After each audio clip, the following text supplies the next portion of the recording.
The first time she mentioned the cave, it was said almost casually, like an afterthought, as if she were talking about repainting a shed or fixing a fence. They were standing near the edge of the property, where the land dipped sharply into rock and shadow, and she pointed toward the dark opening in the hillside. Most people barely noticed it anymore. It had always been there, half hidden by brush and stone, dismissed as a useless hollow, too damp, too cold, too primitive to be of any real value. When she said she planned to live in it, the silence that followed was brief but heavy, the kind that comes just before laughter breaks loose. At first, the laughter sounded friendly enough. Nervous chuckles, raised eyebrows. Someone asked if she was joking. Another neighbor smiled and said something about bears or snakes, as if the idea were so absurd it could only be humor. But when she didn't laugh back, when she calmly explained that she was serious, the tone shifted. The smiles became strained. The chuckles faded into incredulous stares. One man shook his head and muttered that she must be desperate. Another said winter would change her mind fast. Word spread quickly in a place like that. It always did. By the next morning, everyone knew. The woman who bought the old land near the ridge was planning to turn a cave into her home. Not a storm shelter, not a storage space. A home. People talked about it at the small grocery store, at the post office, over fences and across driveways. The story grew with every retelling. By the time it reached the far end of the valley, the cave had become a damp hole, barely tall enough to stand in, and she had become either foolish, unbalanced, or both. The neighbors saw themselves as practical people. They believed in lumber, insulation, foundations poured square and level. Even those who lived modestly had walls you could knock on and roofs you could see from the road. A cave didn't fit into their understanding of shelter. It felt like something out of another century, something abandoned for good reason. They pictured darkness, dripping stone, bitter cold seeping in from every surface. To them, it wasn't innovation, it was regression. Some tried to be polite about it. They offered advice she didn't ask for. One woman suggested she at least build a real structure. In front of the cave, something normal-looking that could hide what she was doing. A retired builder stopped by and warned her that moisture would ruin everything she owned. Another neighbor joked, half serious, that she should keep a camera handy so the news could film the rescue when she inevitably had to be pulled out during a storm. Others were less kind. They laughed openly when they saw her clearing brush near the entrance. They whispered when she passed. A few called it attention-seeking, as if choosing discomfort were a performance. Someone even said she was insulting the rest of them, as though living in a cave was a judgment on their way of life. None of them stopped to ask why she had chosen it. None of them asked what she knew that they didn't. What bothered them most wasn't just the cave, it was her certainty. She didn't argue. She didn't defend herself loudly or try to convince anyone. When people told her it wouldn't work, she simply nodded. When they laughed, she smiled politely and went back to her work. That quiet confidence unsettled them. It was easier to dismiss her as foolish than to consider the possibility that she had thought this through. They watched her from a distance. As the days passed, she didn't bring in heavy machinery or stacks of lumber like everyone else. No delivery trucks, no foundation crews. Just her, a few tools, and a steady rhythm of effort. She hauled stones away from the entrance, sorted them carefully, and stacked them nearby instead of discarding them. She studied the cave the way other people studied blueprints. Sometimes she would stand still for long minutes, hand pressed to the rock, eyes closed, as if listening to something no one else could hear. The cave itself became a character in their conversations. People exaggerated its flaws. They said it flooded every spring, even though no one could remember it ever doing so. They claimed it stayed icy even in summer, though children had once played near it to escape the heat. Fear and mockery mixed easily, turning uncertainty into certainty. The neighbors reassured one another that this was a bad idea, that nature was harsh and unforgiving, and that she would learn that lesson soon enough. They also made assumptions about her motives. Some thought she couldn't afford a proper house. Others believed she was running from something: debt, a past life, society itself.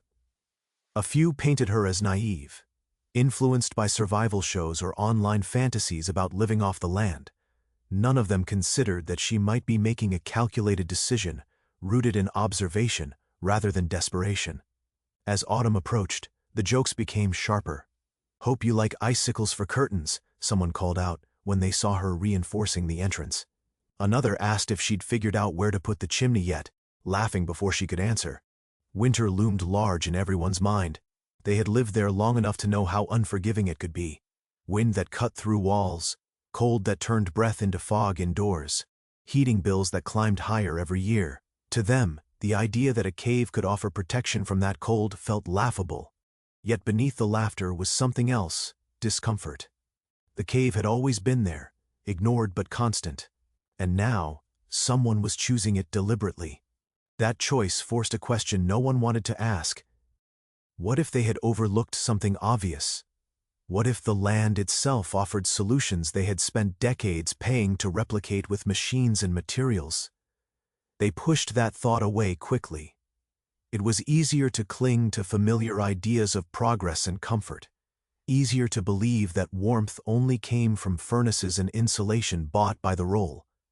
Easier to believe that darkness and stone were enemies, not allies. She noticed their reactions, of course. She wasn't blind to the whispers or the laughter. But she had grown used to being underestimated long before the cave. She understood something about human nature that the neighbors didn't. People mock what they don't understand, especially when it challenges their assumptions. Their laughter didn't discourage her. If anything, it confirmed that she was moving in a direction few others had explored. While they laughed, she remembered how the cave felt the first time she stepped inside. The way the temperature changed almost instantly. The way the air felt still, insulated from the chaos outside. She remembered placing her palm against the rock and feeling not cold, but steady, unchanging. While the world above swung wildly between extremes, the cave remained calm, as if time moved differently inside it. That memory mattered more to her than their opinions. To the neighbors, she was preparing for failure. To her, she was preparing for proof. And as winter crept closer, bringing with it the sharp winds and long nights they all feared, the laughter lingered in the air, confident, dismissive, certain. None of them realized that this was the last season they would laugh at the cave. The deeper she studied the cave, the more it revealed itself not as a crude shelter, but as a quiet system shaped by time and physics, rather than human intention. While others saw darkness and damp stone, she felt something else entirely the moment she stepped inside: balance. The temperature didn't shock her the way the open air did. It didn't swing wildly with the time of day. Instead, it wrapped around her with a steady, almost gentle consistency, as if the cave were breathing at its own calm pace. She began visiting it at different hours, in different weather, paying attention to details most people would overlook. Early mornings, when frost glittered across the ground, she would step into the cave and feel the bite of cold soften almost immediately. In the afternoons, when the sun baked the valley and heat shimmered off the rock face, the cave offered the same steady coolness, neither stifling nor sharp. It was as though the outside world existed on fast forward, while the cave moved in slow motion. This wasn't something she accepted on instinct alone. She observed, she measured, she brought simple tools with her: a thermometer, a notebook, chalk to mark spots along the stone. She recorded temperatures near the entrance, deeper inside, along the ceiling, near the floor. Day after day, the numbers told the same story. While the air outside swung dramatically, the cave resisted change. It absorbed extremes and released them slowly, like a massive stone battery. The neighbors talked about insulation as something you bought, unrolled, and stapled into place. They thought of warmth as something you produced and forced into a space. But the cave worked differently. Its thickness did the work without effort. Solid row CK didn't allow heat to rush in or escape. It acted as a barrier not by blocking completely, but by slowing everything down. Cold didn't rush in. Heat didn't rush out. Time itself felt padded by stone. She remembered reading once that ancient people had understood this long before modern construction existed. They had lived in caves not because they were primitive, but because they were observant. They noticed that stone stayed cool in heat and warm in cold. They built into hillsides, used earth as armor against the elements. Somewhere along the way, that knowledge had been labeled outdated, replaced by thinner walls and louder machines. Standing there, she realized the cave was doing exactly what modern homes struggle to do at great expense: maintain equilibrium. Moisture, the thing everyone warned her about, became another lesson rather than a problem. Yes, the cave held moisture, but it wasn't chaotic. It followed patterns. Condensation formed in predictable places, where warm air met cooler stone. Water seeped along established channels, not randomly through the walls. The cave wasn't decaying, it was managing itself. She traced these paths, learning where water preferred to travel, where it never reached at all. Nature, she realized, was already handling drainage. She simply needed to respect it rather than fight it. The air surprised her most. People imagined caves as stale, suffocating spaces, but this one breathed. Subtle currents moved through it, driven by differences in temperature and pressure between openings in the rock. When the outside air cooled, it slipped gently inside. When it warmed, the flow reversed. The cave exchanged air quietly, without fans or CTS. The way lungs exchange breath without conscious effort. She stood still sometimes just to feel it, that barely noticeable movement brushing against her skin. It wasn't wind, it was softer than that. A reminder that the cave wasn't sealed off from the world, but connected to it on its own terms. As days turned into weeks, she began to understand why the temperature felt so forgiving. The earth surrounding the cave was thick, meters of soil and rock pressing in from all sides. That mass absorbed heat during warmer periods and released it slowly when the air cooled. Unlike surface structures, which reacted immediately to weather changes, the cave responded with delay.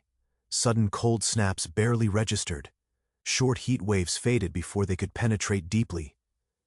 This delay was everything. It meant that the worst of winter's cold would arrive weakened, softened by time and distance. It meant that heat from even small sources, a body, a lamp, a cooking fire, would linger longer instead of vanishing into the air. It meant that comfort didn't require constant effort. It was built into the space itself. She tested this theory in simple ways. She lit a small lantern and watched how the warmth pooled instead of dispersing. She noticed how her breath didn't fog endlessly but cleared quickly. She sat still for long periods and realized she wasn't shivering, even when the air outside dropped sharply. The cave didn't feel warm in the way a heated room did, but it felt protected, buffered from cruelty. That distinction mattered. Warmth created by machines felt fragile. It depended on fuel, electricity, maintenance. One failure, and it vanished. The cave's warmth wasn't dramatic, but it was as reliable. It didn't care about outages or supply chains. It existed because the earth itself existed. She thought about the neighbors' houses, thin walls stuffed with insulation, heaters roaring all night, windows frosting over from the inside. They were constantly fighting the environment, pushing against it with energy and money. The cave wasn't fighting anything, it was cooperating. As she learned more, the cave stopped feeling like an odd choice and started feeling like an obvious one. It had been there for centuries, maybe longer, unchanged by storms that had torn trees from the ground and flattened buildings in the valley below. While human structures aged and cracked, the cave endured without maintenance or repair. It didn't warp, rot, or burn. The realization brought a quiet kind of confidence. She wasn't experimenting blindly, she wasn't gambling. She was stepping into a system that had already been tested by time far longer than any modern house ever would be. She imagined winter nights ahead, snow piling up outside, wind screaming across the ridge. Inside the cave, those sounds would dull into distant murmurs. The stone would hold steady, refusing to surrender its stored warmth all at once. The cold would knock, but it wouldn't be invited in. The more she understood this, the less she felt the need to explain it to anyone else. Explaining would require undoing years of assumptions, of fear-driven thinking about darkness and earth. It would require convincing people that progress didn't always mean adding more, building bigger, consuming faster. Sometimes it meant stepping back and letting nature do what it had always done best. So while the neighbors talked, she listened to the cave. She learned its rhythms, its strengths, its limits. She didn't romanticize it. She respected it. That respect was what made the difference. The cave wasn't magic. It was physics, geology, patience. And quietly, without announcement or argument, she realized something that would soon change everything. The cave wasn't just shelter. It was already doing most of the work for her. Once she understood what the cave already offered, the work shifted from discovery to transformation. Not the kind of transformation that erased what was there, but one that worked with it, carefully and deliberately. She knew from the beginning that the worst mistake would be trying to force the cave into behaving like a conventional house. That approach would only break the balance she had come to respect. Instead, she treated it the way one might treat a living thing, observing first, then adjusting gently, never pushing harder than necessary. The entrance was the first challenge. It was the cave's weakest point, the place where the outside world collided most aggressively with the inside. Wind funneled through it during storms, carrying cold air in winter and heat in summer. Rain could blow inside during heavy weather, pooling just past the threshold. She didn't seal it off completely. She understood instinctively that doing so would suffocate the cave's natural airflow. Instead, she reshaped it. She began by clearing loose stone and stabilizing the rock around the opening. Each piece she removed was examined, turned in her hands, then set aside with intention. The stones weren't waste, they were resources. She stacked them nearby, already imagining where they would return later, this time with purpose. Using those same stones, she built a partial wall just inside the entrance, curved rather than flat, allowing air to move around it instead of rushing straight through. The curve mattered. Straight lines invited force. Curves softened it. Behind that wall, she created a narrow passage, not long enough to feel claustrophobic, but deep enough to act as a buffer. Cold air entering the cave slowed there, lingering, losing its edge before it could reach the main chamber. Warm air drifting outward did the same, surrendering heat gradually rather than all at once. It was a simple concept, borrowed from ancient designs she had studied and adapted intuitively, but it made an enormous difference. She reinforced weak points in the stone with a mix of clay-rich earth and crushed rock, pressed carefully into cracks and seams. This wasn't cement, it wasn't rigid. It flexed slightly with temperature changes, expanding and contracting without splitting the surrounding stone. Where water occasionally trickled, she redirected it, carving shallow channels that guided moisture along paths it already preferred. She never tried to block water outright. Blocking created pressure, guidance created harmony. Light came next. The cave wasn't pitch black, but it was dim, especially deeper inside. She resisted the urge to carve large openings. Large openings would bleed heat and disrupt airflow. Instead, she worked with reflection. She positioned pale stone and smoothed surfaces near the entrance to catch daylight and bounce it inward. Even on overcast days, the light reached farther than one would expect, diffused and gentle, never glaring. For evenings and darker hours, she relied on low, steady sources of light. Oil lamps at first, later small, efficient electric lights powered by a modest off-grid system. She placed them carefully, not overhead like in a modern house, but at eye level and lower, where light felt warmer and more natural. Shadows softened. The cave didn't feel illuminated so much as awake. The floor was another decision point. The natural stone was uneven, cold underfoot in places, warm in others. She didn't level it entirely. Instead, she chose key areas to smooth and stabilize, laying flat stones where she would sleep and work. Beneath those stones, she packed layers of earth, and insulating materials, creating a thermal break between her body and the raw rock. The rest of the floor she left mostly as it was, respecting its natural contours.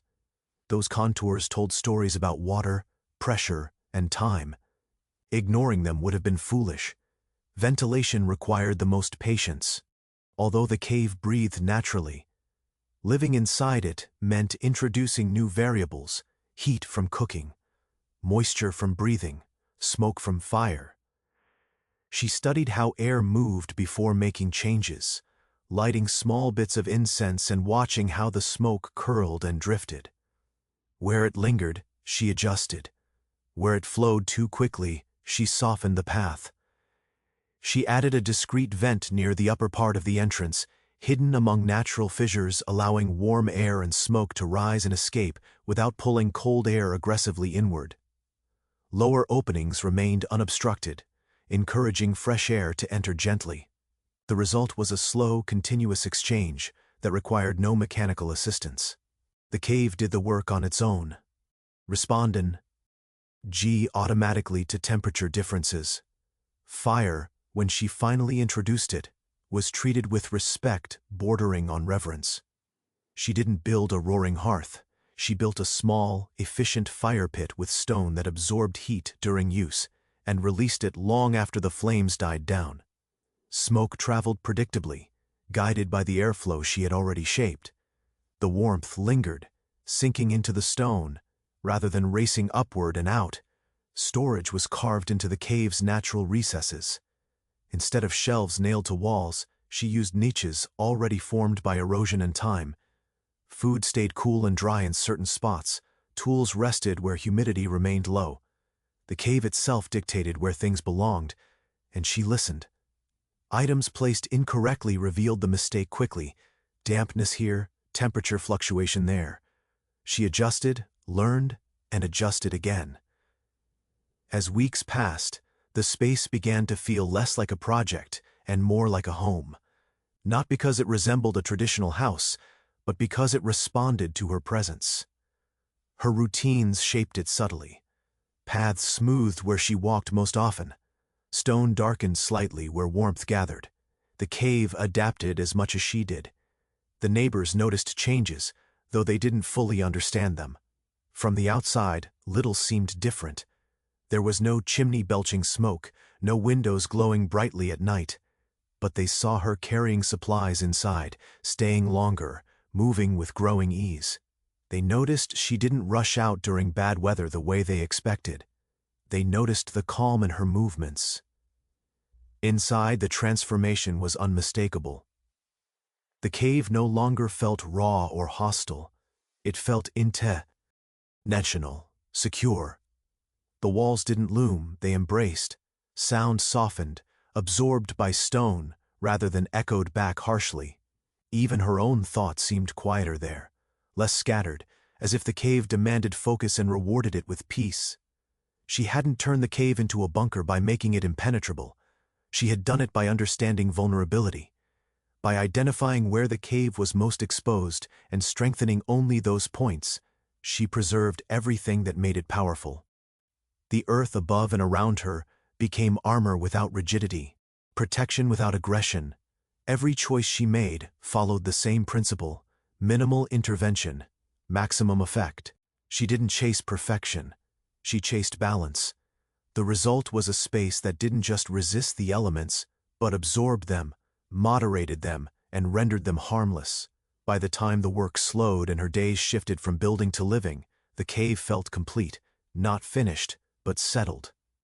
It was ready in the way a well-prepared traveler is ready, not knowing exactly what lies ahead but equipped to handle it. She stepped back one evening, lantern light flickering against stone, and felt a quiet certainty settle in her chest. This place would hold. It wouldn't just survive winter. It would make winter irrelevant. Winter didn't arrive all at once. It never did. It crept in the way it always had, with colder mornings first, then longer nights, then a sharpness in the air that made people pull their coats tighter without realizing it. The valley changed color slowly, greens fading into dull browns and grays, the trees shedding what little softness they had left. Neighbors talked about it constantly, comparing for e-casts, stacking firewood, testing heaters before the real cold hit. Every conversation seemed to circle back to the same question: how bad would it be this year? When the first hard freeze came, it caught no one by surprise, except perhaps in how early it arrived. A thin skin of ice formed on puddles overnight. Car windshields had to be scraped before dawn. Breath became visible. The familiar rituals of winter resumed, and with them came renewed attention toward the cave. People slowed as they passed her land, glancing toward the dark opening in the hillside, half expecting to see her loading her belongings into a truck, admitting defeat before things got truly brutal. She didn't. She moved deeper inside instead.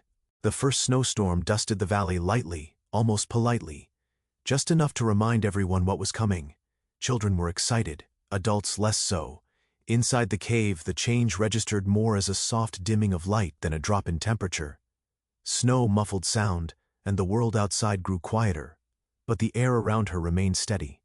She noticed it immediately, not because it felt dramatically warm, but because it didn't feel cold at all. As the storms grew heavier, the contrast sharpened. Outside, the wind tore across the ridge, howling through trees and rattling loose structures. Snow piled up unevenly, drifting high in some places, scouring others bare. Doors froze shut, pipes groaned, heaters kicked on more frequently, working harder, consuming more fuel. Inside the cave, the stone absorbed the distant chaos without reacting. The temperature barely wavered. She kept track at first, out of curiosity as much as confirmation. The thermometer near her leaping area hovered stubbornly, within the same narrow range day after day. When the outside air plunged far below freezing, the cave responded with indifference. It was warmer, not just slightly, but dramatically so. A full 55 degrees warmer than the air beyond the entrance. A difference that felt almost unreal when she stepped outside and then back in again. The moment of realization came quietly. One evening, after checking the weather out of habit, she returned inside and sat still, listening. The fire had burned down hours earlier. There was no active heat source. And yet, she was comfortable, not bundled, not tense, just at ease.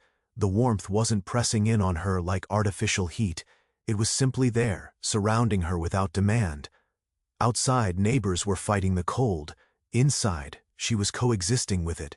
The first real test came during a cold snap that no one had expected to be quite so severe. Temperatures dropped suddenly and stayed there, night after night, well below what most people considered manageable. Power lines sagged under ice. Some went down entirely. Generators coughed and sputtered. Heating systems strained, and a few failed outright. That was when the laughter stopped. At first, it stopped quietly. No one announced it. No one admitted anything openly. But the jokes disappeared. The casual remarks faded. People began to notice that her truck remained parked, unmoved by the weather.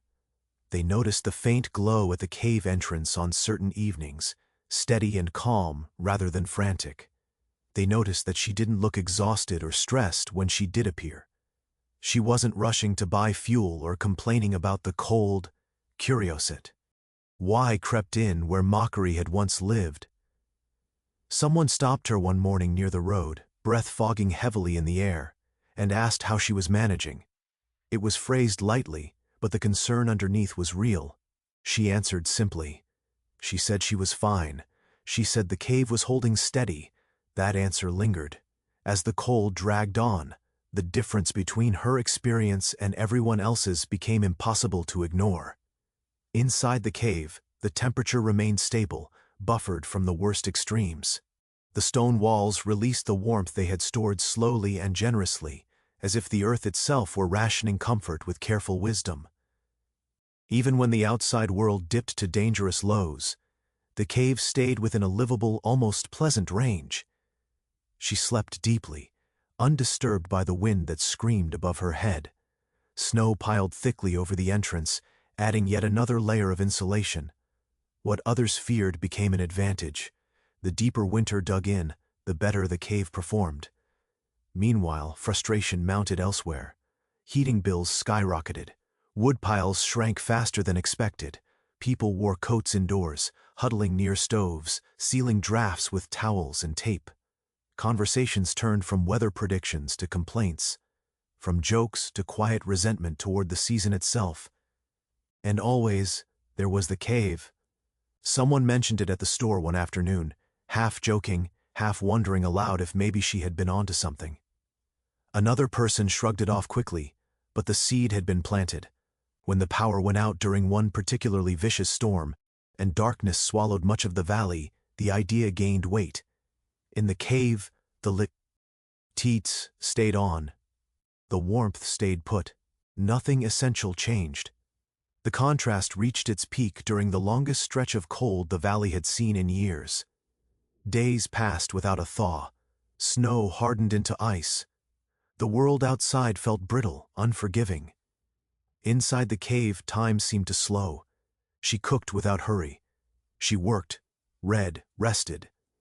The cave didn't demand constant attention the way machines did. It simply held. People began stopping by more often, not to laugh, but to look. They didn't come right up to the entrance at first. They lingered nearby, pretending to check something else, stealing glances. Eventually, a few worked up the courage to ask questions. How cold was it inside? Was it damp? Did it feel safe? She answered honestly. She didn't exaggerate. She didn't gloat. She let the facts speak for themselves. Some asked to step just inside, only a few feet, just to feel the difference. The reaction was always the same. Surprise first, then silence, then a slow nod, as if a piece of understanding had clicked into place. The cave wasn't just warmer, it was calmer. By the time winter began to loosen its grip, the narrative had completely reversed. The story people told each other was no longer about a foolish woman hiding in a hole in the ground. It was about the cave that stayed warm when everything else froze. About the place that didn't lose power, didn't rack up impossible bills, didn't need constant repair. The season that was supposed to expose her mistake had done the opposite. It had revealed the strength of her choice with undeniable clarity. She never said "I told you so." She didn't need to. Winter had done the explaining for her. When spring finally arrived, it didn't feel like a victory so much as a quiet confirmation. The snow retreated slowly, melting back into the earth that had sheltered her all winter, seeping into the same channels she had learned to respect months earlier. The valley softened, roads cleared, roofs reappeared. Life returned to its familiar rhythms, and with it came reflection. People looked back on the winter not just as a season endured, but as a lesson delivered with unusual clarity. The cave remained unchanged. That was the part that unsettled and fascinated them most. While fences needed repair, roofs showed new leaks, and heating systems demanded attention after months of strain. The cave asked for nothing. It hadn't cracked or shifted. It hadn't warped or failed. It simply existed, steady and patient, as it always had. The earth above it bore the marks of winter, compressed snow, damp soil, fallen branches. But inside, the stone held the same quiet equilibrium it had offered before the cold ever came. People began to think differently about the land around them. Not all at once, and not loudly, but in small, subtle ways. Someone mentioned that their grandparents had once built partially into a hillside. Another remembered stories of root cellars that never froze, no matter how hard winter hit. Ideas that had once felt old-fashioned or irrelevant took on new weight. The cave had reopened a conversation many hadn't realized had been closed. For her, the lesson wasn't about being right, it was about paying attention. She knew that what she had done wasn't revolutionary in the sense people often meant. She hadn't invented anything. She hadn't conquered nature or bent it to her will. She had listened. She had observed patterns others ignored because they didn't fit into modern expectations of comfort and progress. The cave hadn't become a refuge because she forced it to be one. It had always been capable. She had simply stepped into that capability. Living there changed how she understood shelter itself. A house, she realized, didn't need to dominate its environment to protect those inside it. It didn't need to be loud or complex. True security came from alignment, not opposition, from understanding how heat moved, how air flowed, how water behaved when left unprovoked. The cave taught her that resilience was often quiet, invisible until tested. Neighbors, who once laughed, now asked questions with a different tone, not skeptical, not mocking, but curious. They wanted to know how she decided where to reinforce, how she managed moisture, how the air stayed fresh without constant intervention. She explained when asked, but she never tried to persuade. She understood that people had to arrive at these realizations on their own. Being told rarely changed minds. Experience did. Some began to adapt their own homes in small ways. A thicker wall here, a buried section there. Windbreaks made from earth instead of lumber. Root cellars dug deeper. Nothing dramatic, nothing that would draw attention, but meaningful shifts nonetheless. The cave had planted an idea that spread quietly, taking root where it could. What surprised her most was how the cave changed her sense of time. Living within stone altered her relationship with urgency. Weather no longer dictated her mood. Seasons still passed, but they didn't demand the same emotional response. Winter wasn't something to be race against. Summer wasn't something to escape. Each had its place, its role, its balance. The cave smoothed the sharp edges of extremes, and in doing so, it smoothed something inside her as well. She found herself thinking less about accumulation and more about sufficiency. The cave didn't encourage excess. Space was defined, resources were respected. Everything had a purpose. Living there made waste obvious and unnecessary. Comfort came not from abundance, but from thoughtful design and restraint. At times she wondered why such solutions had been abandoned, in favor of ones that required constant consumption. The answer, she suspected, wasn't ignorance, but convenience. It was easier to build quickly than wisely, easier to buy warmth than understand it. The cave demanded patience and humility, traits that didn't align well with modern speed, but it rewarded those traits generously. Visitors who stepped inside often remarked on how different it felt from what they expected. They anticipated darkness and dampness, but found calm. They expected cold, but felt steadiness. The cave defied their assumptions quietly, without argument.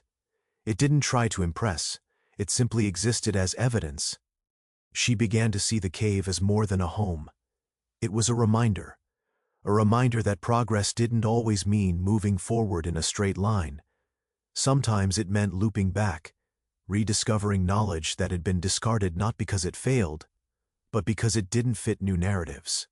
The cave represented a continuity with the past that felt grounding rather than regressive. There was also humility in living under so much earth. It placed her physically beneath the landscape, rather than above it. Storms passed overhead without threatening her. Winds roared without demanding her attention. She wasn't battling the elements from behind thin barriers. She was letting the planet itself stand between her and harm. That shift in perspective changed how she thought about control. True security, she learned, came from accepting limits rather than pretending they didn't exist. As time went on, the cave stopped being a curiosity and started being a reference point. When conversations turned to rising energy costs, extreme weather, or the fragility of modern systems, someone would mention it. Not as a joke anymore, but as an example. The woman who lived in the cave, the place that stayed warm without effort, the solution that had been there all along. She never claimed the cave was for everyone. She knew it wasn't. Not everyone wanted stone walls or dim light or the discipline such a life required. But she did believe everyone could learn from it. The principles mattered more than the structure itself, using mass instead of machinery, working with land instead of against it, designing for stability rather than spectacle. The cave taught a lesson that extended beyond architecture. It spoke to how people approached problems in general. Too often, solutions involved adding more energy, more complexity, more force. The cave demonstrated the power of subtraction, of removing exposure, of reducing vulnerability, of letting systems stabilize naturally instead of constantly correcting them. Standing at the entrance one evening, watching the valley settle into dusk, she felt a deep sense of belonging. Not ownership, belonging.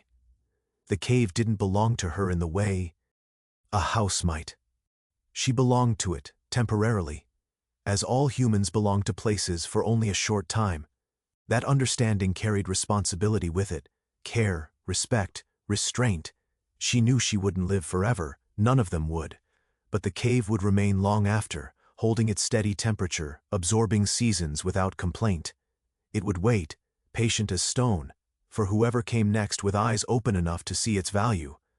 The neighbors no longer laughed when they passed. Some waved, some slowed down, thoughtful. The cave had changed the way they saw the land beneath their feet. It had shifted something fundamental, something quiet but lasting. And in that way, the lesson hidden beneath the stone reached far beyond one winter, one valley, or one woman's choice. It reminded everyone who paid attention that nature wasn't an obstacle to overcome, but a partner waiting to be understood.